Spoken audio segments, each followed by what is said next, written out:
G'day guys, Zane here from BikeReview.com.au, and today we are out here in Melbourne testing out the 2023 Royal Enfield Range. A lot of bikes I actually haven't ridden before. I know it's bad for a bike journo to say that, but can you believe I haven't even ridden a 650 twin?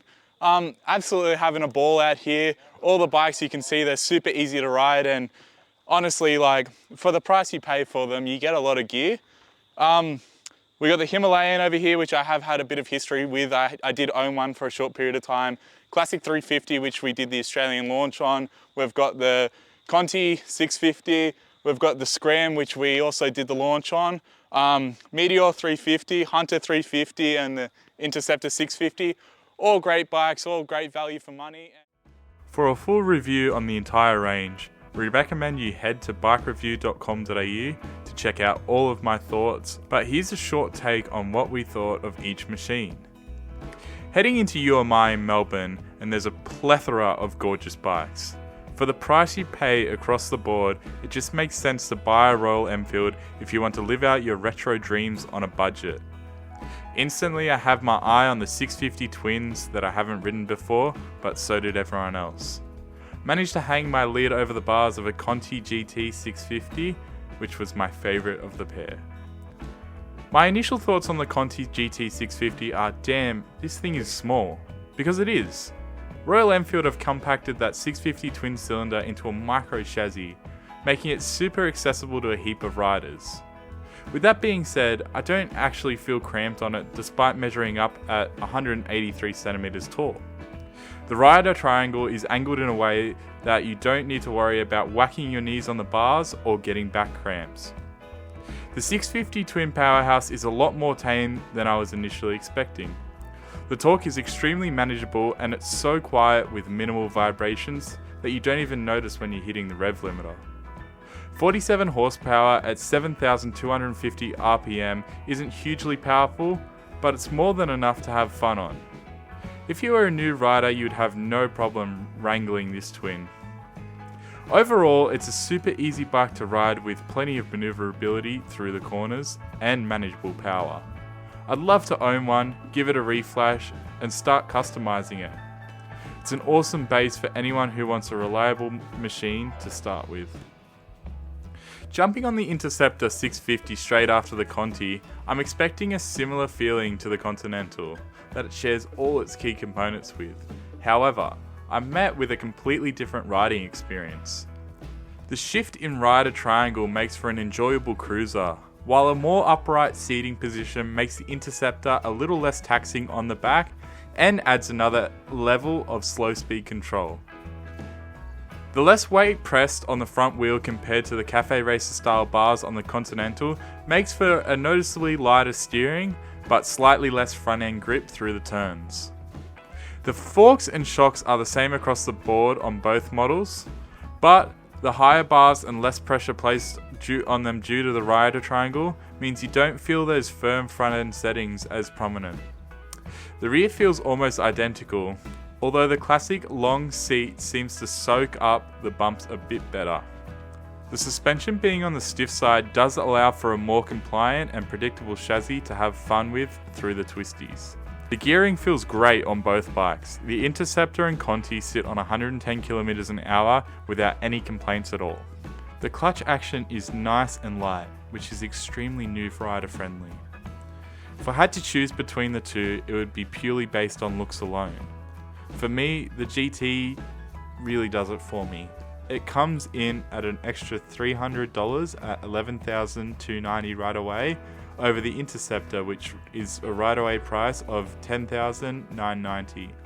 So it really is personal preference between the two. Next up is the Himalayan range. Straight away you notice that plush suspension and comfortable seating position.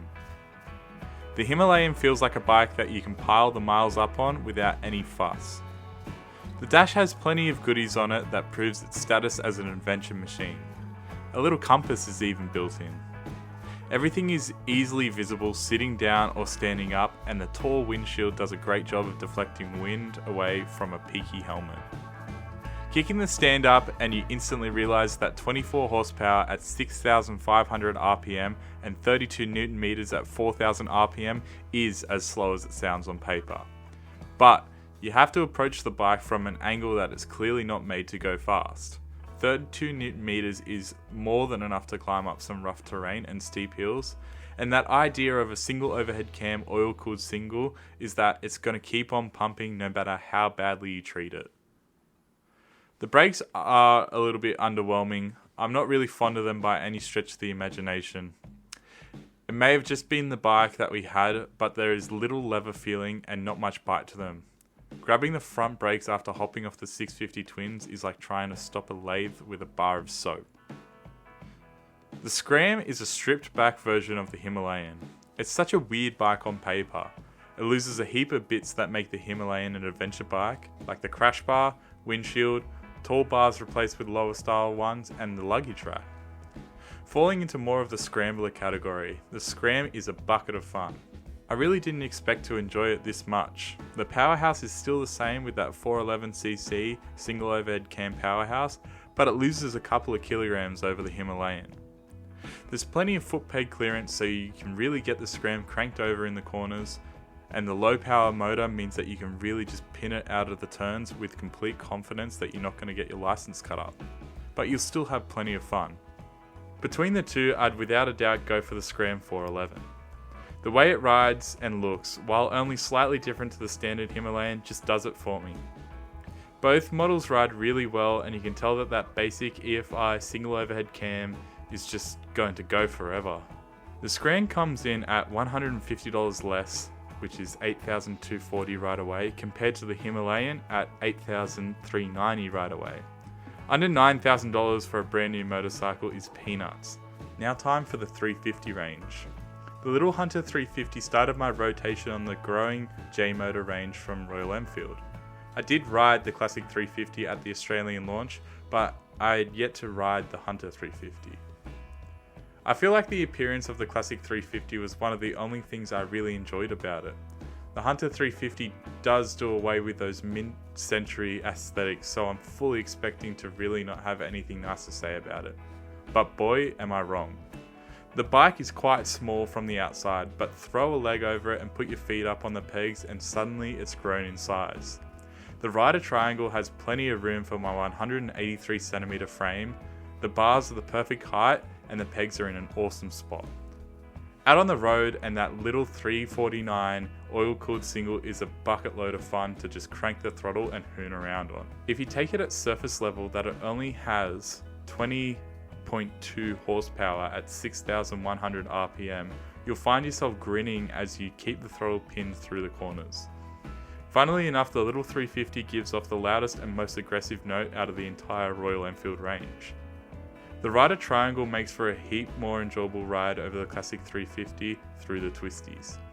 The slightly taller peg clearance means you can really lean it into the turns. Combined with the almost flat bars, the turn-in and mid-corner feel makes for a ton of fun. The Hunter 350 is one of the easiest bikes I've ever ridden. Someone who has never thrown a leg over a motorcycle before will have absolutely zero issues getting to grips with it.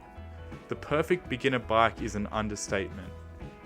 Next up is the Meteor 350.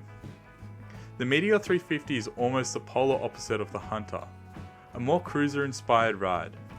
It features all the same components as the Hunter but adopts a larger front wheel and a completely different rider triangle to make it a cruiser.